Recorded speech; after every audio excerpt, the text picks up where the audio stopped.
क्या सब कुछ तैयार है याकूब साहब? हम तलवारों पर बैठे हैं।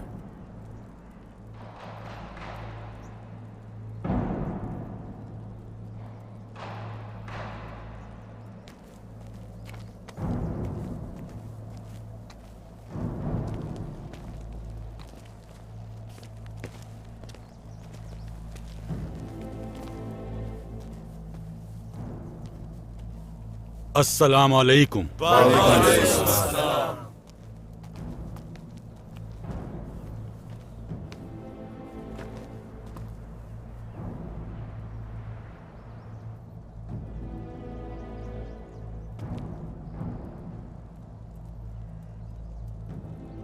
बैठ जाएं।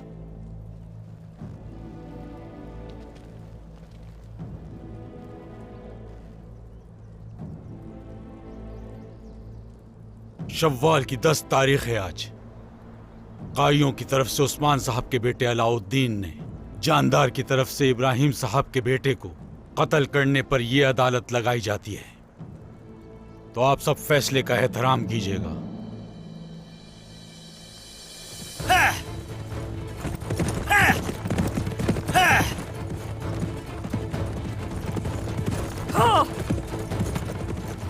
जिस दिन अहमद को कत्ल किया गया, आप गोंजा खातून को अगवा करने के लिए उसके खेमे में गए थे अलाउद्दीन साहब? जी बिल्कुल काजी साहब, लेकिन मैं वो नहीं जिसने अहमद का। जब तक कोई सवाल ना किया जाए आप कुछ नहीं बोलेंगे।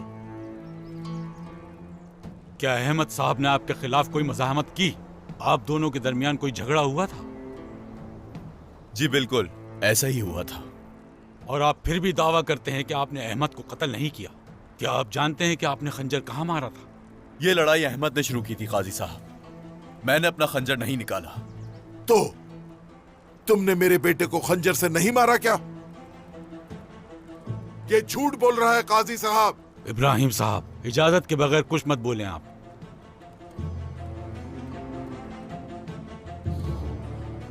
मैं वहां अकेला नहीं था काजी हजरत। काजी अफंदी, जहां गवाहान भी हैं उन्हें सुना जाए। गोंजा और होलोफिरा, ये दोनों वही थी। गोंजा खातून, होलोफिरा खातून, आप दोनों आगे आए।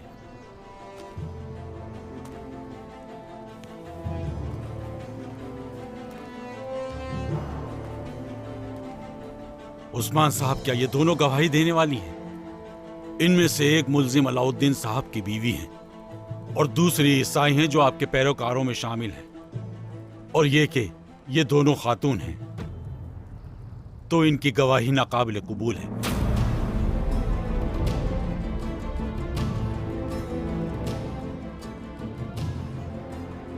और इसके अलावा ये दोनों खावतीन इस जुर्म में बराबर की शरीक भी हैं। अगर जुर्म साबित हो गया तो ये भी अलाउद्दीन की तरह सजा की मुस्तहिक होंगी।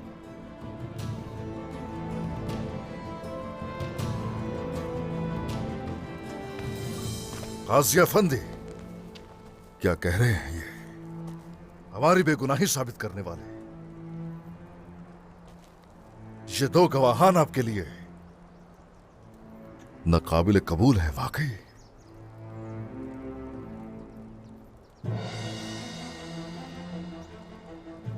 ऐसा है तो ठीक है। अगर कत्ल अलाउद्दीन ने किया है तो कोई सबूत दिखाइए ना।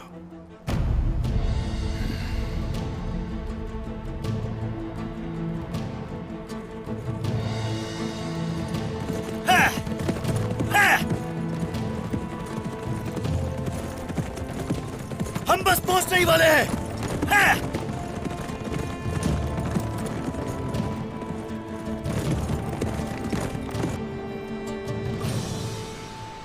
ऐसे तो कोई इंसाफ नहीं होता।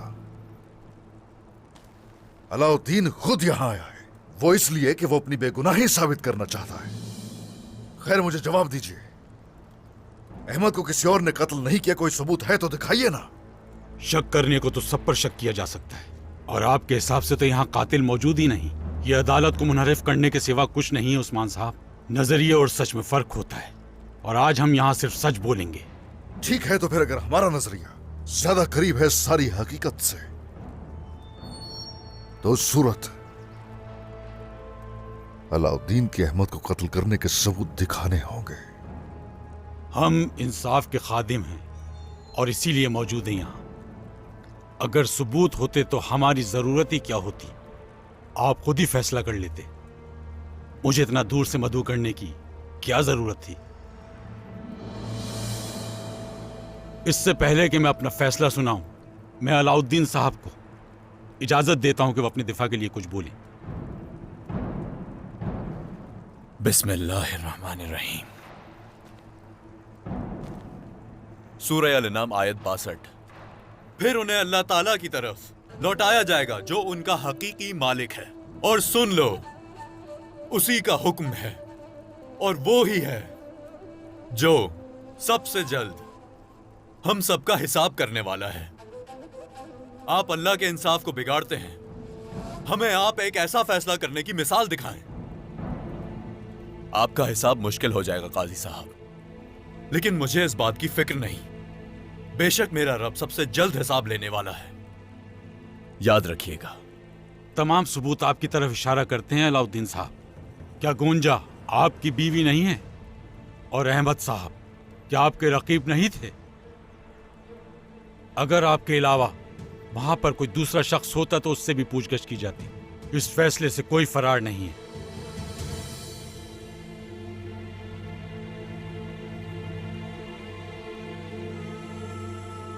अब जबकि सब कुछ वाज़ेह हो चुका है तो फैसला सुनाया जाता है।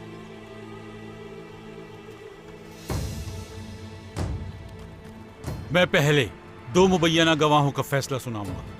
हुलुफिल खातून को जिला वतन किया जाता है, वो दोबारा इस सरजमीन पर अपने कदम कभी नहीं रखेंगी। गोंजा खातून को माफ किया जाता है और उनको उनके खानदान के हवाले किया जाता है, और इस तरह इनका निकाह भी खत्म हो जाएगा। ये आप क्या कह रहे हैं काजी साहब? ये किस किस्म का इंसाफ है? ऐसा कोई हुक्म नहीं है। आप हमें ये कहकर कैद कर देते हैं कि अदालत लगाई जाएगी। अब क्या आप काजी के फैसले पर एतराज करेंगे उस्मान साहब?